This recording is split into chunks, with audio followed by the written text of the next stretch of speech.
8월 19일 목요일 새벽기도 시작합니다.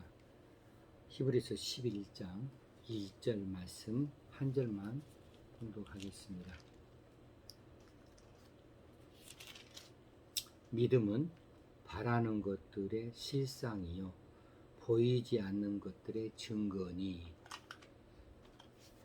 드디어 히브리서에서 제일 유명한 믿음장이라고 불리우는 11장에 들어섰습니다. 11장은 믿음의 정의와 더불어서 신약 성도들에게 있어 너무나도 잘 알려진 구약의 믿음의 조상들에게서 나타나는 그 믿음의 아름다운 행적들을 기록해 놓고 있습니다. 오늘 본문 1절에서 믿음이란 무엇인가에 대해 규명하고 있는데요. 이것은 10장 마지막 부분에서 말한 것을 이어받고 있지요.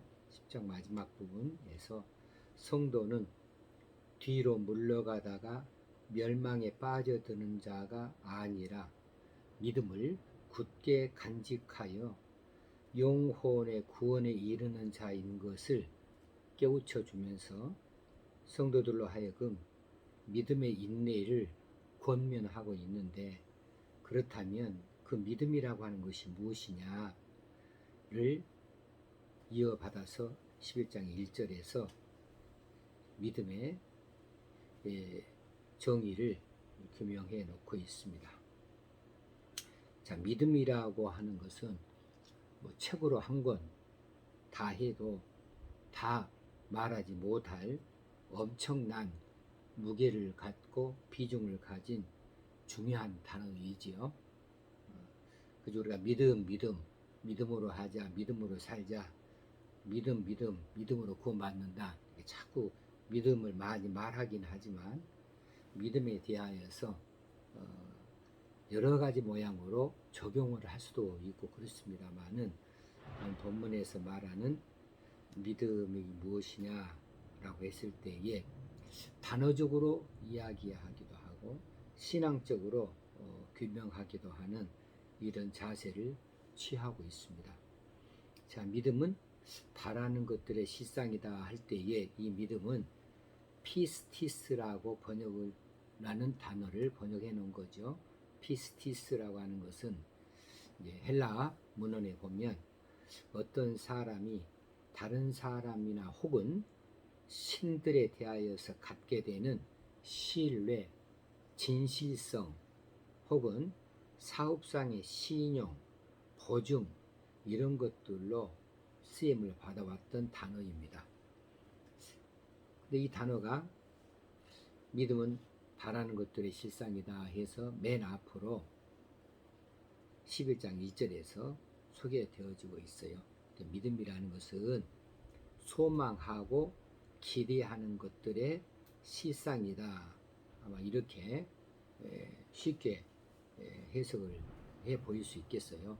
믿음은 바라는 것들의 실상이다 할 때에 그 믿음은 소망하고 기대하는 것, 이것이 바라는 것들이 되겠죠. 그런 것들의 실상이다 할 때 이 실상이 무엇일까? 이 실상이라고 번역이 되어진 원어는 휘포스타시스라고 하는 단어예요. 휘포스타시스라고 하는 말은 밑에 놓다, 기초를 두다라고를 뜻하고 있는 휘포스테미라고 하는 단어에서 유래한 명사입니다. 그러니까 휘포스테미라고 하는 단어가 뭐뭐 밑에 놓다, 기초를 두다 라고 하는 뜻인데, 여기에서 변형되어진 단어로서 히포스타시스라고 사용하는데, 이것이 우리 성경에는 실상이다 이렇게 그렇게 번역을 해 놓은 것이지요. 자, 이 히포스타시스는 문자적으로 토대, 기초, 혹시는 본질, 실체, 확신 이런 등등으로 다양하게 그 의미를 갖고 있습니다. 이 본절의 해석에 있어서는 히포스타시스의 의미를 실상이라고 번역한 히포스타시스의 의미를 5가지로 집약해서 말할 수 있습니다.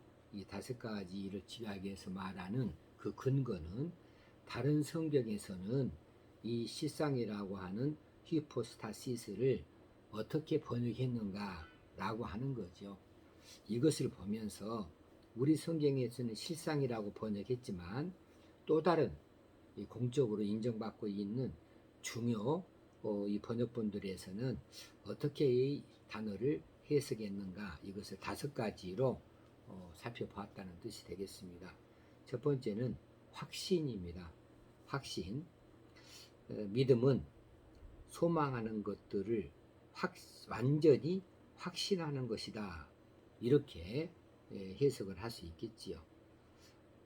이 확신이라고, 믿음이라고 하는 것은 확신이다, 이렇게 하는 것도 그렇게 그다지 틀린 것은 아닌 것 같습니다. 왜냐하면 이 히포스타시스라고 하는 이 단어의 문자적인 뜻이 바로 확신, 실체, 본질, 기초, 이런 토대, 이런 뜻을 가지고 있으니까 그 단어의 뜻으로 끌어온 것이라 싶습니다. 두 번째는 보증이라, 이렇게 번역을 해 놓은 성경들이 있습니다. 믿음은 바라는 것들을 보증해주는 권리 증서이다. 바라는 무엇인가가 바라는 것들이 있는데 이것을 믿어버린다고 한다면 그 믿는 그것 자체가 그것을 확보할 수 있고 취득할 수 있는 그런 권리 증서나 다름없는 것이다 라고 하는 의미로 번역이 되었고요.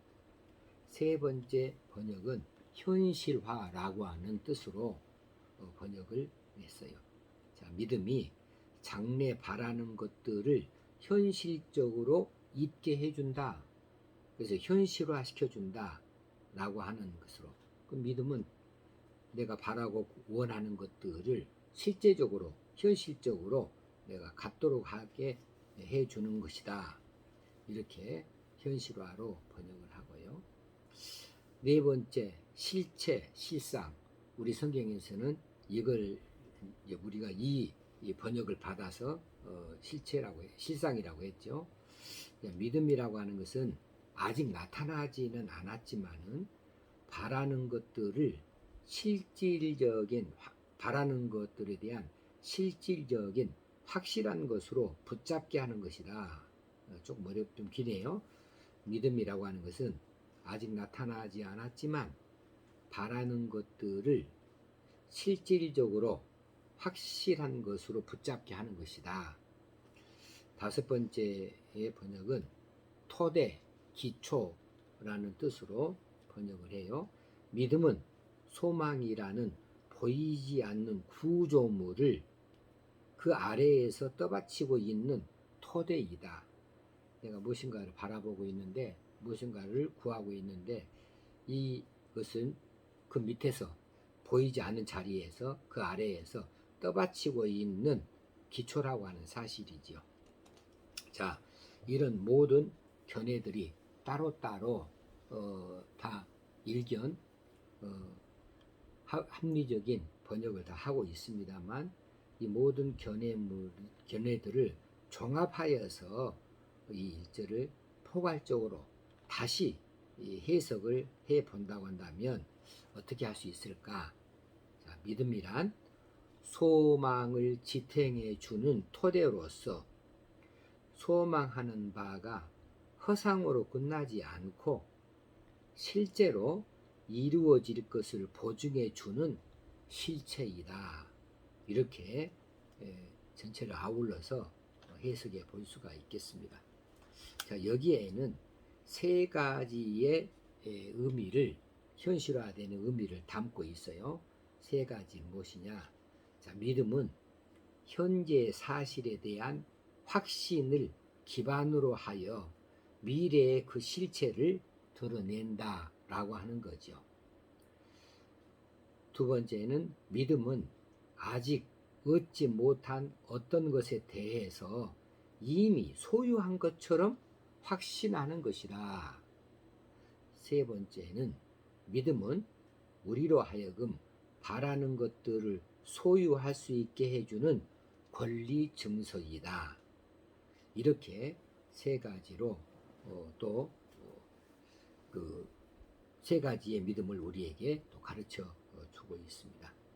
그래서 우리가 현실적으로 이 신앙생활에서 하나님이 우리에게 약속하신 것들을 어떻게 받을 수 있느냐, 어떻게 받을 수 있냐 하면 우리의 어떤 실행, 어떤 선행, 우리의 어떤 반응 이런 것들로 하나님께서 약속하신 것들을 우리가 받을 수 있는 것이 아니고 오직 그 하나님 약속하신 것을 액면 그대로 믿고 그것을 바라보는 이 믿음에 의해서만 우리가 그것을 받을 수 있다. 그것을 소유할 수 있다라고 이렇게 볼 수 있겠습니다. 믿음은 이제 다시 한번 읽습니다. 바라는 것들의 실상이요 보이지 않는 것들의 증거다. 오늘 이 말씀이 우리 믿음에 대해서 조금 더 그 단어적으로 정의를 갖게 하고 조금 더 많이 생각하게 하는 그런 말씀이 되어지면 좋겠습니다. 하나님 아버지 믿음이 무엇이냐에 대해서 이렇게 단어적으로 우리에게 말씀하여 주시고 가르쳐 주신 것을 감사합니다. 확실한 믿음을 갖게 하여 주시고 흔들림 없는 믿음을 갖게 하시고 이 믿음이 현실화 되어질 수 있게 되어질 원합니다. 세상 끝날까지 우리가 이 믿음을 지킬 수 있게 하여 주옵소서. 성령님 우리를 강하게 붙들어 주시옵소서. 주님 예수님 이름으로 기도드리옵나이다. 아멘. 오늘도 믿음으로 사십시다. 믿음으로 승리하십시다. 아멘.